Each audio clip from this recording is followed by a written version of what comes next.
नमस्कार, आप देख रहे हैं सी न्यूज भारत। मैं हूं आपके साथ स्नेहा सिंह। वक्त हो गया है न्यूज बुलेटिन का। इस बुलेटिन में हम जानेंगे कि कहां गौरक्षा समिति द्वारा प्रेस वार्ता आयोजित की गई।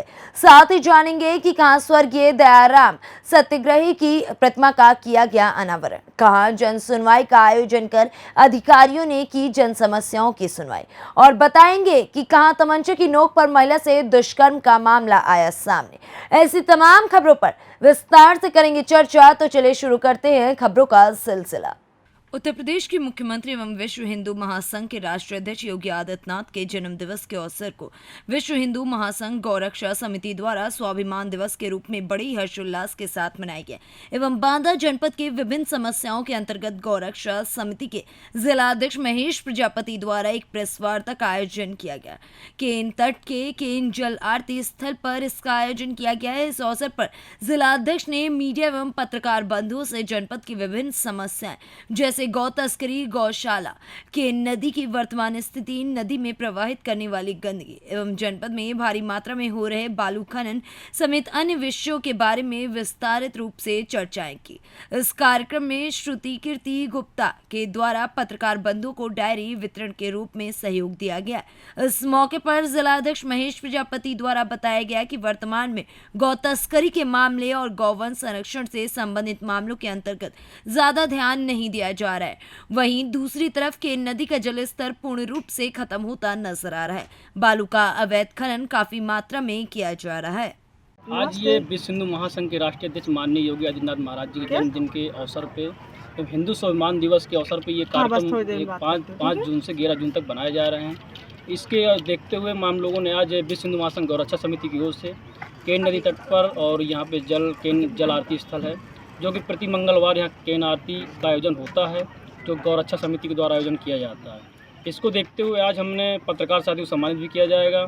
और इसके विभिन्न मुद्दे जैसे अवैध खनन है, हम लोग आरती जरूर करते हैं लेकिन अवैध खनन लगातार बढ़ रहा है। इसमें प्रशासन बिल्कुल नकेल नहीं कस रहा, जो कि हमारे परम पूज्य योगी आदित्यनाथ महाराज जी ने पूरा एक्शन लिया और यहाँ के अवैध खनन करने वाले अधिकारियों को सस्पेंड करवाया गया है और लगातार ऐसे अधिकारियों के खिलाफ कार्रवाई होगी।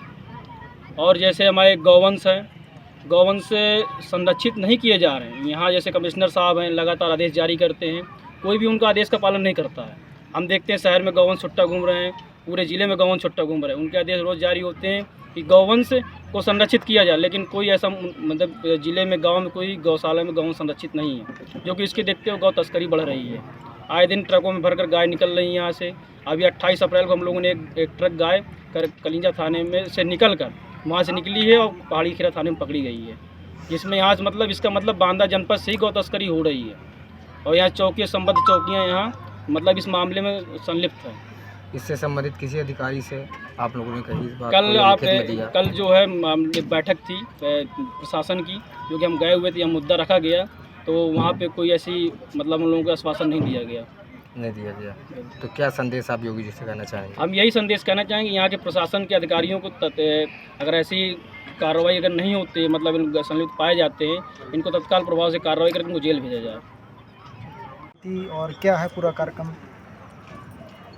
आज विश्व हिंदू महासंघ गौरक्षा समिति के द्वारा केन आरती स्थल पर कॉन्फ्रेंस रखी गई है। जो भी हमारे पत्रकार साथी भाइयों को जो दिन रात कवरेज करके मेहनत करते हैं, उनको सम्मानित भी किया जाएगा। और हमारे राष्ट्रीय अध्यक्ष जो हैं, माननीय मुख्यमंत्री भी हैं उत्तर प्रदेश के योगी आदित्यनाथ जी, उनका जन्म दिवस हम लोग स्वाभिमान दिवस के रूप में 5 जून से 11 जून तक साप्ताहिक मनाते हैं। और उत्तर प्रदेश के सभी ज़िलों में विभिन्न प्रकार के जैसे गौ सेवा है, नदियों का संरक्षण है, जल का संचय है और सामाजिक समरसता है। जो गोरक्षा पीठाधीश्वर हैं और गोरखनाथ मंदिर में ही सामाजिक समरसता का एक बहुत वहाँ से ही निकला है। तो इसलिए हम बस छुआछूत और शोषित ऊपर से आगे की लाइन से पीछे की लाइन तक सबको बराबर देखना, सबके लिए बराबर सोचना और सबके लिए ये हमारे योगी आदित्यनाथ जी का उद्देश्य है और हमेशा रहा है। उन्हीं के लिए वो काम कर रहे हैं। बस उन्हीं के आदेश अनुसार और उन्हीं के देख रेख में हम लोग ये कार्यक्रम करते हैं। और कार्यक्रम का उद्देश्य ही होता है कि गौ संरक्षण करना, गौवंश की रक्षा करना। और हमारे आज जल है तो जीवन है, तो जल का कितना कठिन काम है, कितना संचय करना कितना मुश्किल काम है। इस समय जल की त्राही त्राही मची है इस सब गर्मियों के मौसम में। तो हमारा उद्देश्य यही है कि हमारी नदियाँ बची रहें। और हमारी नदियाँ तब बचेंगी जब ये अवैध खनन रुकेगा, क्योंकि अवैध खनन अगर होता रहेगा तो नदियों को नाली बना दिए हैं। इसलिए बस इनको रोकना, हम माननीय मुख्यमंत्री जी तक ये सब पहुंचा चुके हैं और आगे ये चाहते हैं कि हमारे बांदा ज़िले की नदियां बची रहें और आगे हमारे बांदा ज़िले में जल का संकट ना हो, यही चाहते हैं। यही हमारे विश्व हिंदू महासंघ का उद्देश्य है और यही हम उनके स्वाभिमान दिवस के जन्मदिन के रूप में यही करते हैं। और वृक्षारोपण, संतों का सम्मान, वृद्धों का सम्मान, यही हमारा कार्यक्रम जल है। है तो जीवन है। और जिस स्तर पर देखा जाए तो बुंदेलखंड में के नदी पर जो जलधारा है, तो कुछ अवैध खनन के कारण बहुत ही आने वाले समय में इसका जल स्तर बिल्कुल नीचे चला जाएगा। इस पर अवैध जो खनन होता है तो इस पर मुख्य बिंदु क्या रहेंगे आपके, क्या कार्रवाई उनके द्वारा होगी, कैसा मंशा रहेगी आपकी? ये आज केन नदी के बारे में सोचना कि कैसे हमारे ज़िले में जल का बचाव किया जाए और जल है तो जीवन है। इस उद्देश्य को लेकर के हमारे यहाँ गौवंश सबसे ज़्यादा परेशान, उसमें गौवंश भी परेशान है, किसान भी परेशान है। तो इसका कैसे क्या समाधान हो, इसके विषय में बांदा से सी न्यूज़ संवाददाता कुलदीप त्रिपाठी की रिपोर्ट। तहसील जलेसर के अंतर्गत ग्राम पंचायत नगला मीरा निवासी किसान नेता स्वर्गीय दयाराम पागल की प्रतिमा का अतिथियों द्वारा अनावरण किया गया। दयाराम पागल के बड़े बेटे कैलाश चंद व संरक्षक प्रमोद काका पूर्व प्रधान द्वारा अतिथियों का फूलमाला पहनाकर स्वागत किया गया। वहीं उद्योगपति डॉक्टर ब्रजेश यादव ने कहा कि समाज सेवी किसान नेता स्वर्गीय दयाराम एक अच्छे व किसानों के मसीहा थे। दयाराम अपने लिए कुछ ना कर सके, अपने किसान भाइयों के लिए लड़ते रहे। सभी लोगों को सामाजिक कार्य जरूर करना चाहिए। वहीं किसान नेता अखिल संघर्षी ने संबोधित करते हुए कहा कि जो समाज के लिए जीने का कार्य करते उन्हें लोग आगे भी याद करते रहते हैं। हम और दयाराम ने कई बार अनशन भूख हड़ताल साथ साथ किया। दयाराम ने मीठे पानी, सिंचाई के लिए राजवाह में पानी आने के लिए व किसानों के लिए लड़ाई संबंधित अन्य चीज़ों को अनशन करते हुए काफ़ी आगे तक बढ़ाने का कार्य किया। वहीं क्षेत्र विधायक संजीव दिवाकर ने कहा कि मैं स्वर्गीय दयाराम को नमन करता हूं। वो दयाराम को मैं अपना गुरु मानता था। दयाराम अच्छे स्वभाव के किसान थे। वो हमेशा सत्य पर डटे रहते थे और किसानों की लड़ाई लड़ते थे। एटा से सी न्यूज़ संवाददाता राघवेंद्र अगरिया की रिपोर्ट। एटा में युवक का शव मिलने से जलेसर क्षेत्र में हड़कंप मच गया। बता दें कि गांव के ही युवक सोनू पुत्र वीरेंद्र सिंह सुबह घर से गायब हुआ था। वहीं 5 बजे के तकरीबन बाजरे के खेत में सोनू पुत्र वीरेंद्र सिंह का शव मिला। शव के मिलने से गांव में चीख पुकार मच गई।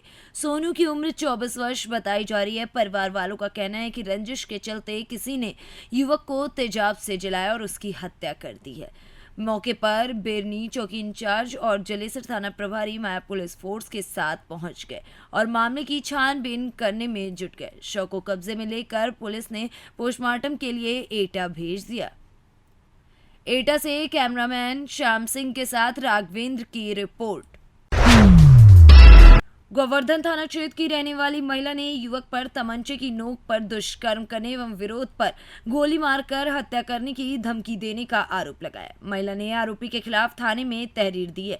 शुक्रवार को एक महिला वकील के साथ रोते बिलखते सीओ कार्यालय पहुंची। यहां पुलिस को आपबीती बताते हुए गांव के अनिल पर दुष्कर्म का आरोप लगाया। पीड़िता ने आरोप लगाते हुए बताया कि उसका पति व पुत्र गुजरात में नौकरी करते हैं। अनिल 2 साल से उसके साथ दुष्कर्म कर रहा है।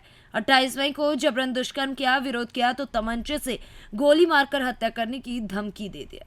बमुश्किल हिम्मत जुटाकर पीड़िता गोवर्धन आई। अधिवक्ता गिरधारी शर्मा के साथ थाने जाकर आरोपी के खिलाफ तहरीर दी। थाना अध्यक्ष नितिन किसाना ने बताया कि पीड़िता सीओ कार्यालय गई थी, तहरीर मिली है, मुकदमा दर्ज कर कार्रवाई की जाएगी। सीओ कार्यालय है, क्या कुछ मामला, किस मामले को लेकर आई है? इस मामले में आई हूँ कि मेरे चचिया ससुर का लड़का मेरे साथ 2 साल से बलात्कार कर रहा है, डरा के धमका के। मैं थाने गई, थाने में मेरी कोई सुनवाई नहीं हो रही है। सीओ साहब के पास इस समस्या को लेके आई, मेरी सुनवाई की जाए, जल्द से जल्द उनको गिरफ्तार किया जाए। अब आपने सीओ साहब से मुलाकात की है, क्या कुछ आश्वासन सीओ साहब ने दिया? उन्होंने किया है कि जाओ, टीम को भेजते हैं, आपकी सुनवाई होगी और उसको पकड़ के लेके आएंगे, जहाँ से भी, यहाँ भी होगा। तो आपने रिपोर्ट दर्ज कराई थाने में इसकी? हाँ जी, रिपोर्ट दर्ज कराई है जी थाने में रिपोर्ट दर्ज नहीं कर रहे थे वो। अब सीओ साहब ने मुझे कही है कि आप जाइए, आपकी रिपोर्ट भी दर्ज होगी और पुलिस भी जाएगी उनको पकड़ने के लिए। और मुझे मारने की, डराने की धमकी भी दे रहे हैं वो लोग, तो तुझे मार देंगे, पीट देंगे, अगर ऐसा ज़्यादा कुछ करेगी तो तुझे ख़त्म भी कर सकते हैं। मेरी जान के लिए भी खतरा है, बाद में मेरे से कुछ भी हो जाए तो मेरी जिम्मेदार वो है। मथुरा से सी न्यूज़ संवाददाता विष्णु की रिपोर्ट। बयाना पंचायत समिति की ग्राम पंचायत विड्यारी के राजीव गांधी सेवा केंद्र में आज प्रभारी उपखंड अधिकारी अमित शर्मा की अध्यक्षता व नायब तहसीलदार पुष्कर सिंह की उपस्थिति में पंचायत स्तरीय जन सुनवाई शिविर का आयोजन किया गया। इस दौरान विभिन्न विभागों के अधिकारियों ने शिविर में लोगों की समस्याओं को व शिकायतों की सुनवाई की और आवश्यक समाधान का भरोसा भी दिलाया। शिविर में बिजली व पानी से संबंधित शिकायतें छाई रही। वहीं शिकायत करने वाले लोगों से बिजली व पानी का दुरुपयोग और चोरी रोकने में भी सहयोग का आह्वान किया गया। वहीं सरपंच मालती देवी व ग्राम विकास अधिकारी आजाद ने भी लोगों को सरकार की योजनाओं की जानकारी दी। राजस्व प्रभारी देवेंद्र शर्मा ने बताया, शिविर में नगला खुशा प्रेम के 30 वर्षों से चल रहे भूमि विवाद से संबंधित दोनों पक्षों से समझाइश कर आपसी सहमति से विभाजन कराया गया एवं बंटवारा फहरिस्त तैयार की गई, जिस पर दोनों पक्षों ने स्थानीय प्रशासन व सरकार का आभार जताया। बोलो। हमारी साथ 30 साल से हमारी और कन्हैया की दोनों की सामला जमीनें साथ, और 30 साल से हम इस जमीन से बहुत परेशान हैं। और हमारी विड्यारी गांव में कैंप लगो तो उसमें हमारी सभी बड़े साहब आए, मैंने हमारी सुनवाई करी और हमारी जो मनोकामना जो आज पूर्ण खेती के मामले में करी। राज्य सरकार का जो कैंप लगा, इसे संतुष्ट हैं आप? संतोष है साहब, खूब हमारे कैंप में सब सुनवाई करी एसडीएम साहब ने, और हमारा साहब काम है वो हम धन्यवाद दे रहे हैं साहब। आप बताओ। भरतपुर से सी न्यूज़ संवाददाता लोकेश शर्मा की रिपोर्ट। थाना क्षेत्र बुढ़ी डैम के पास में गुरुवार प्रातः सीहोर से छिंदवाड़ा की ओर जा रही पुलिस की निजी वाहन पर जा रहे सब इंस्पेक्टर के साथ मारपीट की घटना को अंजाम दिया गया। हमलावरों ने सब इंस्पेक्टर के सर पर बियर की बोतल मार दी थी। घटना में गाड़ी में बैठे आरक्षक महिला वीडियो बनाए, जिसमें बदमाश गाली देते झूमा झटकी करते हुए भी पाए गए। साथ ही एसआई की वर्दी फाड़ दी। पुलिस ने इस मामले में 6 लोगों के खिलाफ मामला भी दर्ज कर लिया है। छिंदवाड़ा जिले के कुड़ीपुरा थाने के स्टाफ सीहोर जिले से 11 वर्षीय बालिका को दस्तयाब कर छिंदवाड़ा ले जा रहे थे। इसी बीच भैवाड़ी ग्राम के बुढ़ी डैम के पास एक कार ने पुलिस के वाहन को ओवरटेक किया। ये सिलसिला टोलना का घोड़ा डोंगरी पाणरा के पार होते तक चला। पुलिस ने जब आरोपियों की इस हरकत का विरोध किया तो विवाद इतना बढ़ गया कि बदमाशों ने कुंडीपुरा थाने के सब इंस्पेक्टर पंकज राय के सिर पर बियर की बोतल मार दी, जिससे उनके सिर में गंभीर चोटें लग गई। ये भी आरोप है कि बदमाशों ने उनकी वर्दी भी फाड़ दी है। महिला कांस्टेबल से छेड़छाड़ कर वीडियो बनाया है, जो मोबाइल में कैद है। शाहपुर थाने में पदस्थ सब इंस्पेक्टर एन के पाल ने बताया कि छिंदवाड़ा पुलिस की टीम में सब इंस्पेक्टर पंकज राय, महिला आरक्षक व ड्राइवर के अलावा 11 वर्षीय लड़की एवं उसके पिता गाड़ी में थे। पुलिस ने 6 आरोपियों के खिलाफ मामला दर्ज कर लिया है।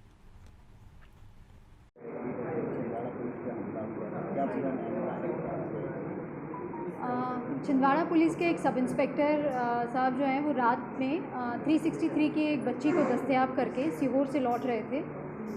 4 व्हीलर गाड़ी थी जिसमें वो खुद ही ड्राइव कर रहे थे, वर्दी में थे। उनके साथ एक महिला कांस्टेबल थी, 11 साल की बच्ची थी जिसको दस्तयाब किया था, और उसके पिताजी थे। ये चारों लोग और गाड़ी का ड्राइवर था, 5 लोग थे उसकी गाड़ी में। और अचानक एक पीछे से गाड़ी आई जिसमें 6 लोग सवार थे और 6 के 6 शादी से लौटे थे और काफ़ी नशे में धुत थे।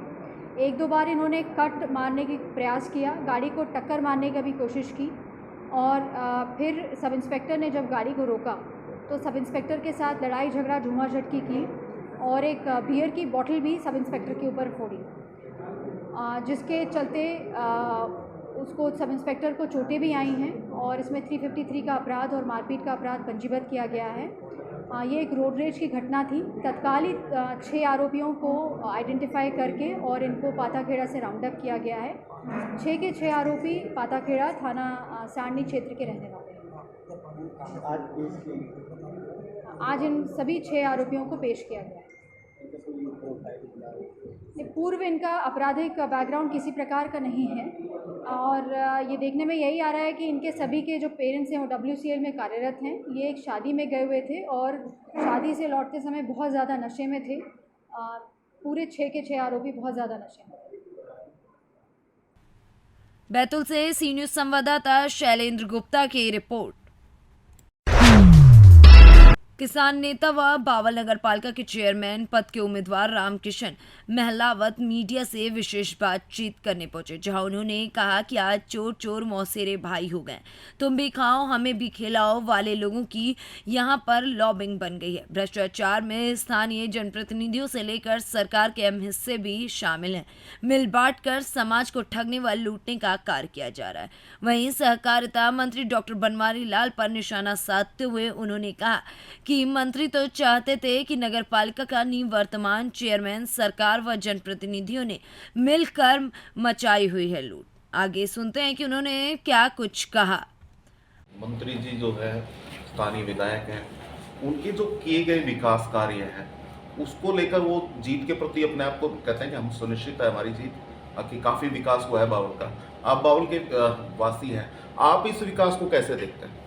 इससे पहले भी जो नगर पालिका का गठन था वो मंत्री जी के ही अनुसार था, उनके ही जो ना मतलब पार्टी के लोग उसमें शामिल थे। लेकिन किस प्रकार ऑर्गेनाइज तरीके से बावल को लूटा गया, किस प्रकार से एक जो ना सुसंगठित लूट हुई, ये सब बावल के लोग जानते हैं। CCTV कोई काम नहीं कर रहा, रोड हैं टूटे पड़े हैं, कितना पैसा आया है, कितना ग्रिल में पैसा लगा है, कितना लाइटों में पैसा लगा है, लेकिन फिर जो बदहाली का आलम है वो इस कारण से है कि बेईमानी हुई है। और वो बेईमानी केवल हमारे प्रतिनिधि नहीं बल्कि सरकार और सबको मिला करके जो ना बेईमानी की जो लूट हुई है वो उसमें मंत्री के उससे अछूते नहीं है। तो आप भी तो जिम्मेदारियां आप लोगों की भी थी, आप भी चुनाव लड़ रहे हैं, आप लोगों ने उस टाइम क्यों आवाज़ नहीं उठाई? हमने अनेक मुद्दे उठाए हैं।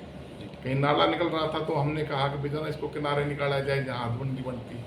जो मटेरियल था उसको भी हमने चेक कराया, 3rd क्लास ईंटें नहीं लगनी चाहिए।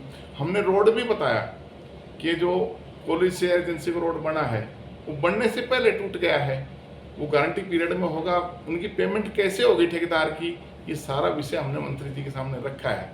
लेकिन सारा गोलमाल करके जो ना इसको घुमाते रहे, अब तक किसी अपराधी को वो पकड़ने की बजाय बचाते रहे हैं और किसी तरह का कोई जो ना नहीं चाहते समाधान, क्यों कि वो उसमें साझेदार है। मुझे जहाँ तक याद है आप भी पहले भाजपा ही रहे हैं काफ़ी साल पहले, और अब भाजपा में भी एक बात है कि उनके पदाधिकारियों को या उनके वरिष्ठ जो कार्यकर्ताओं को टिकट न देकर कहते हैं किसी कांग्रेस को टिकट दे दी गई, तो उनमें इस बात को भी मलाल है। तो आप तो पार्टी के पुराने कार्यकर्ता, किस तरह की पार्टी की परिपाटी रही है? देखिए, मैं अनुषंगिक संगठन में रहा हूँ। RSS का जो अनुषंगिक संगठन है विद्यार्थी परिषद, और विद्यार्थी परिषद के बैनर के नीचे ही मैं अध्यक्ष पद यहाँ कॉलेज में बना था। ये ओम प्रकाश धनखड़ वगैरह तमाम हमारे साथी हैं, हमारा 10 साल का साथ रहा है। एक विचार को लेकर के हम चले थे कि किस तरह हम इस देश समाज को ऊंचाइयों पे ले जाएं। लेकिन जिस प्रकार का पतन हम देख रहे हैं पार्टी में और जिस प्रकार के राजनीति में जो गिरावट देख रहे हैं, उसमें बीजेपी उससे अछूती नहीं है। इसलिए हम उनसे अलग अपने मान करके और पूर्ण रूप से समाज को समर्पित हैं। समाज में एक नई चेतना हो, वो किसी पार्टी नहीं बल्कि अपनी ताकत को संभाले और ताकत को संभाल करके पार्टी को भी। हरियाणा से सी न्यूज़ संवाददाता चैन सिंह की रिपोर्ट। सहारनपुर के विकास खंड मुजफ्फराबाद स्थित ब्लॉक में उत्तर प्रदेश सरकार की अति महत्वपूर्ण मुख्यमंत्री सामूहिक विवाह योजना का कार्यक्रम किया गया, जिसके अंतर्गत 14 जोड़ों का विवाह कराया गया, जिसमें 6 जोड़े हिंदू समुदाय व 8 जोड़े अल्पसंख्यक समुदाय के थे, जिनका धर्मानुसार विवाह कराया गया और उन्हें विवाह प्रमाण पत्र भी सौंपा गया। इस अवसर पर ब्लॉक प्रमुख राखी पुंडरी, पूर्व विधायक नरेश सैनी, खंड विकास अधिकारी, जिला समाज कल्याण अधिकारी व मुख्य विकास अधिकारी सहारनपुर मौजूद रहे। भारतीय जनता पार्टी की ब्लॉक प्रमुख राखी पुंडरी ने मुख्यमंत्री की अति महत्वपूर्ण सामूहिक विवाह योजना की तारीफ करते हुए कहा कि प्रदेश भर में इस तरह के कार्यक्रम आज किए जा रहे हैं, जिसमें सभी समुदाय के लोग इसका लाभ उठा रहे हैं। सहारनपुर से सी न्यूज संवाददाता आसिफ खान की रिपोर्ट। जिला पंचायत के 17 वार्डों में चुनाव लड़ने वाले अभ्यर्थियों को प्रतीक चिन्ह आवंटन की कार्यवाही की गई। सीहोर जिला पंचायत रिलेटिंग ऑफिसर द्वारा ये कार्यवाही की गई। जिला पंचायत का चुनाव लड़ने वाले 17 वार्डों के अभ्यर्थियों की सूची एवं चुनाव चिन्ह आज आवंटित किया गया, जिसमें सीहोर के जिला पंचायत सदस्य वार्ड क्रमांक 1 में पूर्व विधायक रमेश सक्सेना के बेटे शशांक कांग्रेस से दावेदार हैं, तो सीहोर विधायक सुदेश राय अपने सहयोगी गिरीश कुमार सोलंकी को जिताने के लिए मैदान में उतर चुके। वह जिला पंचायत सदस्य वार्ड क्रमांक 13 में 6 उम्मीदवार हैं, जिसमें से 4 उम्मीदवार बीजेपी के दिग्गज उम्मीदवारों में से आते हैं। आशाराम यादव पूर्व कैबिनेट मंत्री दर्जा प्राप्त, राम संजीवन यादव पूर्व मंडलाध्यक्ष संकल्पोर एवं सुनीता निमोदा महिला प्रदेश अध्यक्ष नर्मदा सफाई सेना, घासी राम पटेल भाजपा वरिष्ठ नेता, तो 5 भाजपाई दिग्गजों से कांग्रेस युवा नेता का सामना है। सीहोर से सी न्यूज संवाददाता चंदर सिंह बागवान की रिपोर्ट। लगातार 3 दिन से तेज रफ्तार ट्रक डंपरों ने 3 लोगों की जान ले ली। कुछ ही देर पहले नसरुल्लागंज भोपाल रोड पर तेज रफ्तार ट्रक ने बाइक सवार को कुचला। वहीं बाइक सवार युवक की ट्रक के टायर की चपेट में आने से मौके पर ही मौत हो गई। नसरुल्लागंज भोपाल रोड ऋषिनगर की ये घटना है। वहीं नागरिकों ने ट्रक का पीछा कर ड्राइवर को पकड़कर पुलिस के हवाले कर दिया। मामला थाना नसरुल्लागंज के है, जहां पर पुलिस टीम जांच में जुटी हुई है। सीहोर से सी न्यूज संवाददाता चंदर सिंह बागवान की रिपोर्ट। फिलहाल इस न्यूज बुलेटिन में बस इतना ही। देश दुनिया की ऐसी तमाम खबरों को देखने के लिए बने रहें सी न्यूज भारत के साथ।